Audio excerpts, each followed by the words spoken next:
que manger avant et après une séance pour optimiser tes résultats. C'est vraiment important pour toi de savoir qu'est-ce qu'il faut manger avant et après la salle pour vraiment que tu puisses avoir de l'énergie durant ta séance et pour pouvoir aussi bien récupérer juste après ta séance pour garder un maximum ta masse musculaire et aussi la faire progresser. Je vais te parler un peu de moi. Au début, j'avais pas un plan précis. Je savais pas trop quoi manger avant, pas trop quoi manger après. Surtout avant l'entraînement, je m'étais dit pour vraiment brûler un maximum de graisse, je mange rien.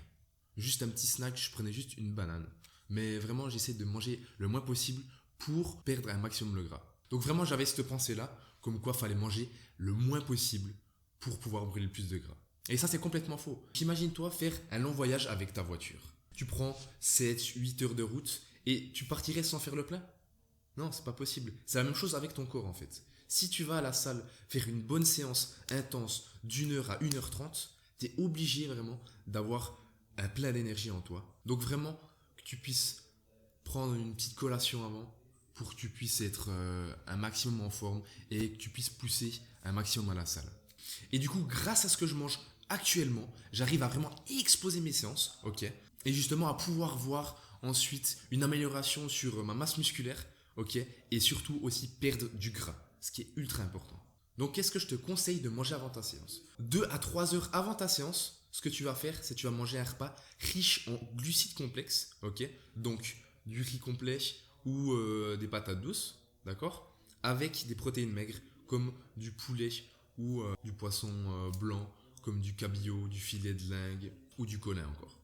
Super, donc là tu as ton repas avant ta séance. Et juste avant ta séance, donc 30 minutes à 1 heure avant ta séance, ce que je te conseille c'est vraiment une petite collation, vraiment un petit snack qui va te donner un maximum d'énergie. Donc moi personnellement 30 minutes à 60 minutes avant ma séance, ce que je fais c'est que je mange une banane, ok, et puis toi tu peux te rajouter aussi des petites amandes, mais vraiment en petite quantité, ok, pour que tu aies un maximum de fibres et de glucides pour que tu aies de l'énergie durant toute ta séance. Aussi, ce qui est très important, durant toute la journée, tu t'hydrates bien.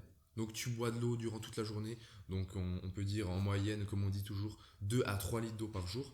Ok. Donc vraiment avant, pendant et après ta séance, toujours bien t'hydrater. Ça c'est extrêmement important. Ensuite, après ta séance, on va dire dans les 30 minutes, ce que tu peux te faire si tu prends des shakers de protéines, tu le prends à ce moment-là, donc directement après ta séance. Et si tu prends pas de shaker de protéines, ce que tu peux faire, c'est manger du yaourt grec. Tu te fais un petit yaourt grec avec des fruits et un peu de miel, donc des glucides vraiment rapides. Pour tes muscles, en fait, ils régénèrent le plus rapidement possible. Et du coup, le soir, ce que tu peux manger, c'est vraiment des protéines plus des glucides complexes. Donc, qu'est-ce que je veux dire par protéines? Tu peux prendre du saumon, du poulet, que ça soit aussi de la viande rouge, d'accord? Aussi des œufs, très intéressant. Moi, je mange beaucoup d'œufs personnellement, ce qui m'aide vraiment dans ma progression. Et pour les glucides complexes, ce que je te propose, c'est du riz complet. Si tu manges du quinoa, peut-être, et aussi des légumes verts. Donc, vraiment, légumes verts, c'est le top du top.